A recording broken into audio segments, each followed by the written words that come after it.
Haleluya. Dalam nama Tuhan Yesus Kristus menyampaikan perkongsian firman Tuhan.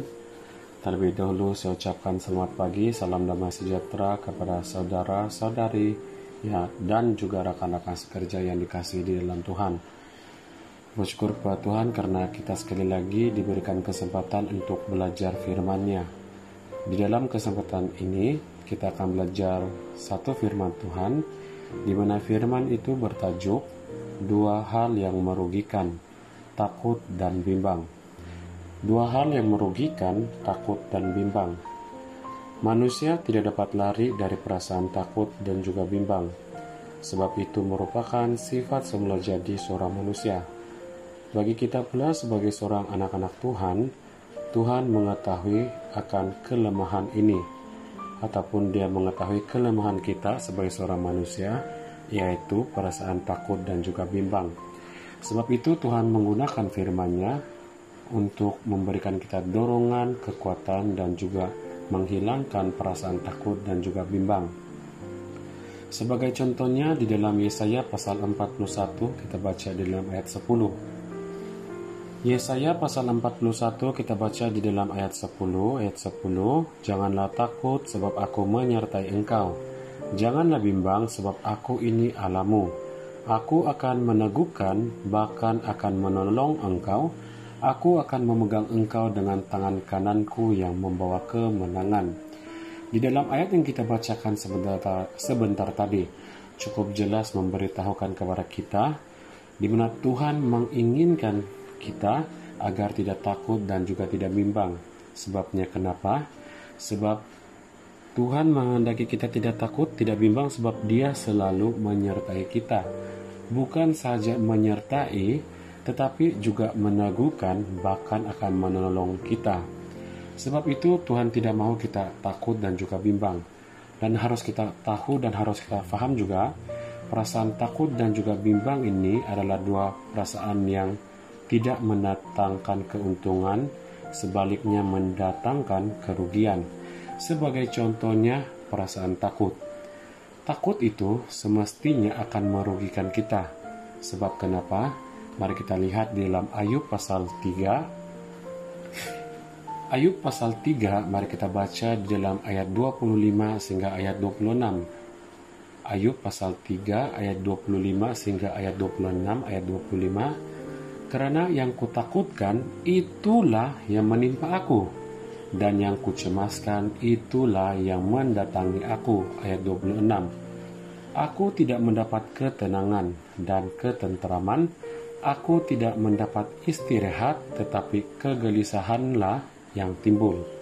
Jadi bila kita takut, bukan saja tidak memberikan kebaikan, tetapi memberikan kerugian. Sebab itu Tuhan tidak mau kita takut.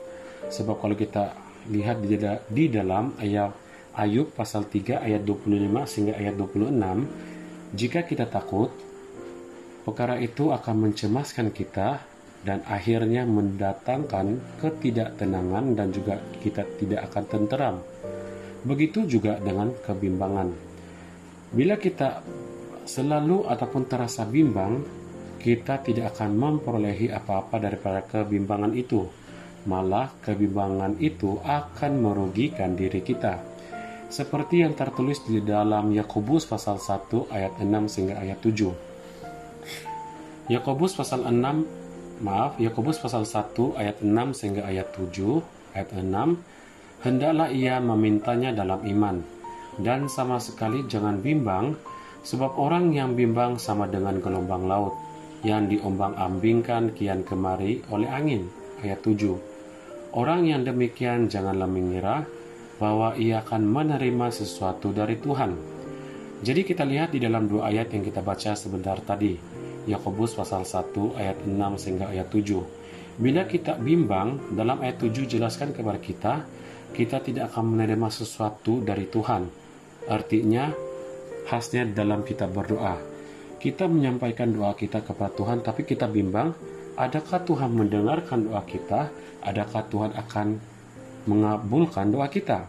Bila ada kebimbangan seperti itu, dengan kata yang lain kita mempersoalkan kekuasaan Tuhan. Kita doa begini, Tuhan mau dengarkah? Tuhan mau kasih mabulkah? Tidak.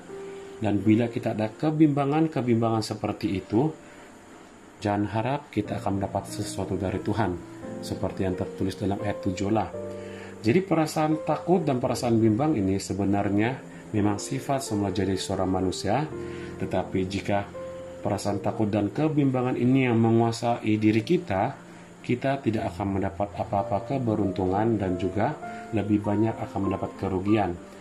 Sebab itu, sebagai seorang pemercaya gereja Yesus benar, khasnya sebagai seorang anak-anak Tuhan lah, untuk menghilangkan perasaan takut dan bimbang ini, apa yang harus kita laksanakan? Kita seharusnya dan sepatutnya percaya kepada Tuhan dengan segenap hati, segenap jiwa, dan kita yakin dengan apa yang telah Tuhan aturkan kepada kita. Tidak kira apa situasi kehidupan kita, buruk ataupun baik, dalam keadaan susah ataupun senang.